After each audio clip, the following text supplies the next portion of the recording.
Bullish ఎంగిల్ pin తోటి gap down అయినప్పుడు ఎప్పుడు ట్రేడింగ్ చేయాలి, ట్రేడింగ్ చేయకూడదు అనే విషయాల గురించి ఇక్కడ డిస్కషన్ చేయడానికి మనం ప్రయత్నం చేద్దాం. గ్యాప్ డౌన్ ఇమ్మీడియట్ గా మొదటి 5 నిమిషాల క్యాండిల్ కనుక రెడ్ క్యాండిల్ ఆ రెడ్ క్యాండిల్ మీద ఒక డీసెంట్ క్యాండిల్ క్లోజ్ అయింది అనుకోండి, ఇక్కడ మనం బై సైడ్ అయితే ప్లాన్ చేసుకోవచ్చు. ఎప్పుడు ప్లాన్ చేసుకోవచ్చు? మొదటి రెడ్ క్యాండిల్ కి 50% కంటే బిలో రిజెక్షన్ వీక్ ఉండాలి. ఒకవేళ 50% కంటే ఎబో కనుక రిజెక్షన్ వీక్ ఉందా, 20% కంటే ఎబో రిజెక్షన్ వీక్ ఉందా తీసుకోము. అయితే ఇమ్మీడియట్ గా గ్రీన్ క్యాండిల్ క్లోజ్ అవుట్ తోటే ప్లాన్ చేయము.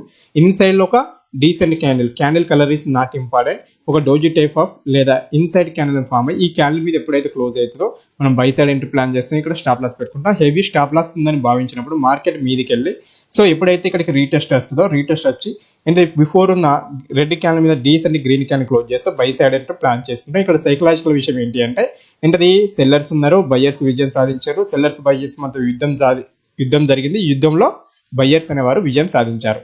ఈ వీడియో కనుక మీకు నచ్చినట్లయితే లైక్ చేయండి.